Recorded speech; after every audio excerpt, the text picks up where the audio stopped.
Please subscribe and share my channel SSV Entertainment with your friends। दोस्तों, city tour programme में मैं आप सभी का बहुत बहुत स्वागत करता हूं। दोस्तों, जैसे आप सभी जानते ही हैं कि हम इस प्रोग्राम में आपको भारत के अलग अलग शहरों में घुमाते हैं और आज हम चलेंगे जम्मू कश्मीर और भारत की जन्नत कहे जाने वाले शहर श्रीनगर में। दोस्तों, श्रीनगर भारत के प्रांत जम्मू कश्मीर का सबसे बड़ा शहर होने के साथ साथ वहाँ की राजधानी भी है। ये शहर कश्मीर घाटी में झेलम नदी के किनारे पर बसा हुआ है।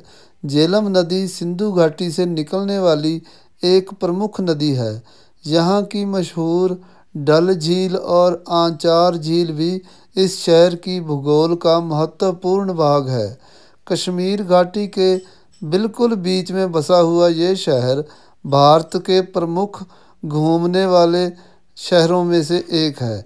इसीलिए लोग पूरे भारत के साथ साथ दुनिया भर से इस शहर की सुंदरता और मनमोहक पहाड़ियों का आनंद लेने के लिए आते हैं। और जो भी यहाँ आता है वो यहाँ का मशहूर मेवा ज़रूर खाकर और कश्मीरी शॉल लेकर ही यहीं से जाता है। दोस्तों, ये शहर खूबसूरत मंदिरों और मस्जिदों के लिए भी बहुत मशहूर है। समुद्र तल से 1700 मीटर की ऊंचाई पर बसे इस शहर की परंपरागत कश्मीरी हाथ की कढ़ाई और सूखे मेवे, यहाँ के सेब दुनिया भर में मशहूर हैं। दोस्तों, इस शहर का इतिहास बहुत पुराना है। ऐसा माना जाता है कि इस शहर की स्थापना सम्राट अशोक मौर्य ने की थी। उसके बाद यहाँ पूरे भारत की तरह ही कई शासक आए और अंत में अंग्रेज़ों से होते हुए ये शहर भारत का एक प्रमुख हिस्सा बन गया। श्रीनगर जम्मू कश्मीर का एक ज़िला भी है और इसके आसपास कारगिल, यहाँ पर भारत पाकिस्तान का 1999 में एक प्रमुख युद्ध हुआ था। पुलवामा, बुदगम इलाके हैं।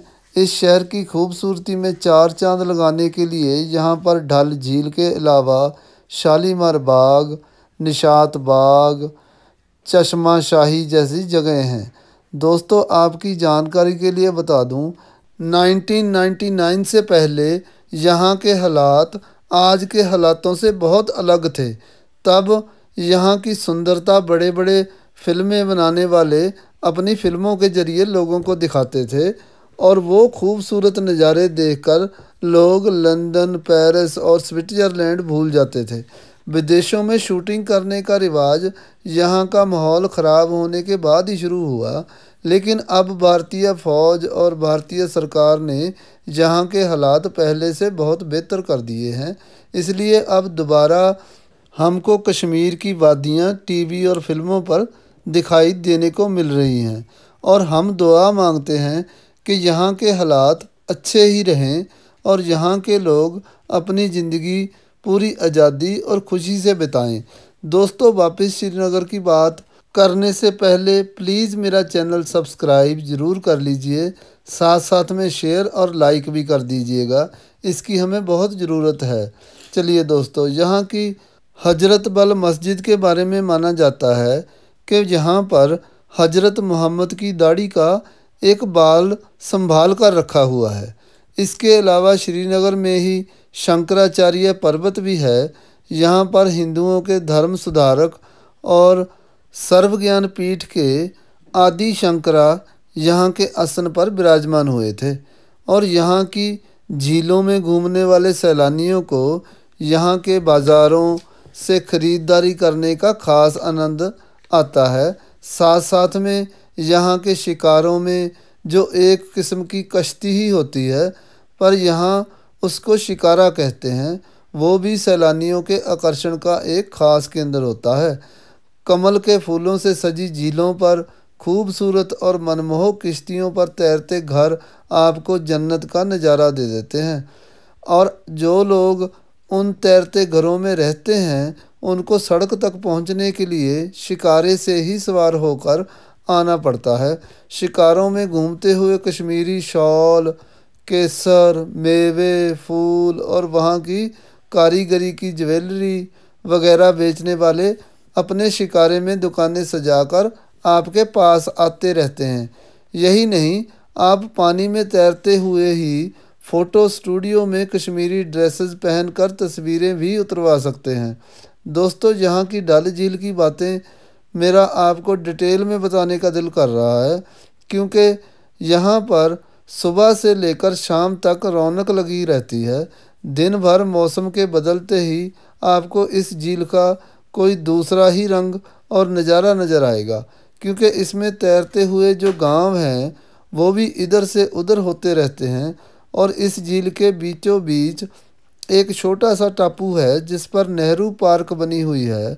और जब इस पार्क में खड़े होकर आप इस झील को और दूर सड़क के किनारे लगे सरपत के ऊंचे ऊंचे पेड़ों की कतारों और उनके आगे चलते हुए ऊंचे ऊंचे फव्वारे देखते हो तो बड़ा ही मनमोहक लगता है।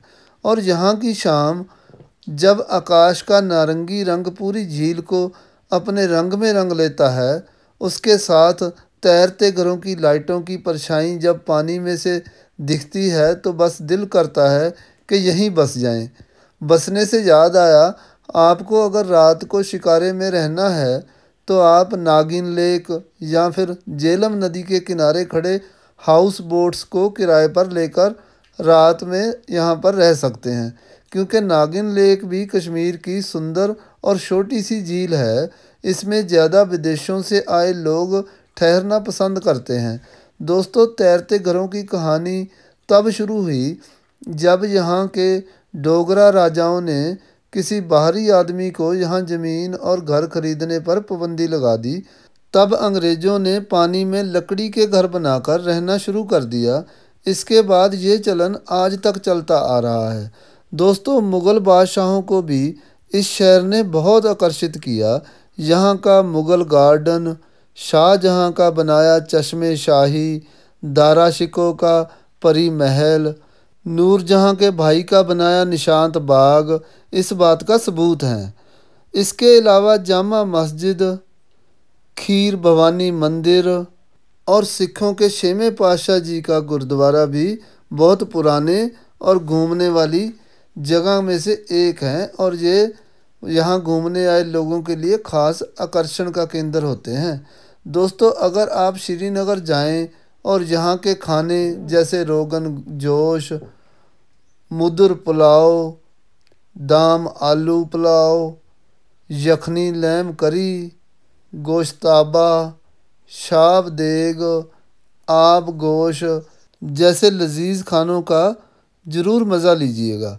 और पीने में जहाँ चाय तो मिलती ही है, पर यहाँ का कहवा बहुत मशहूर है। दोस्तों, यहाँ रहने के लिए आपको शिकारों के अलावा होटल्स भी सस्ते में ही मिल जाते हैं। शहर घूमने के लिए टैक्सीज़, बसें और रिक्शा भी आसानी से मिल जाते हैं।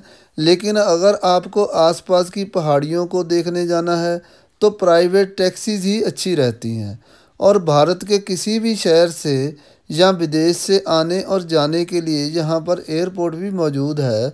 दोस्तों, मैं आपको बता दूँ कि रेलवे सेवा अभी आपको जम्मू तक नहीं जोड़ती, लेकिन काम चल रहा है और जल्दी ही ये शुरू होने की उम्मीद है। पर यहाँ पर रेलवे स्टेशन ज़रूर बना हुआ है जिससे आप अनंतनाग और काजीकुंड के लिए ट्रेन ले सकते हैं। पर आप सड़क के रास्ते चाहें तो कन्याकुमारी से भी आ सकते हैं। ये शहर आपका अपनी पलकें बिछाकर स्वागत करेगा।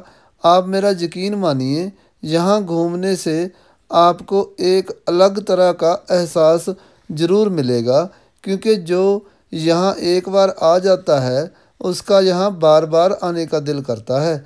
तो दोस्तों, इसी उम्मीद के साथ कि आपको ये जानकारी अच्छी लगी होगी, अब प्रोग्राम समाप्त करता हूँ। प्लीज़ कमेंट में ज़रूर बताइएगा कि आपको मेरे प्रोग्राम कैसे लगते हैं। कल मिलने के वादे के साथ ही अब मुझे दीजिए इजाज़त, और तब तक बाय बाय, टेक केयर दोस्तों।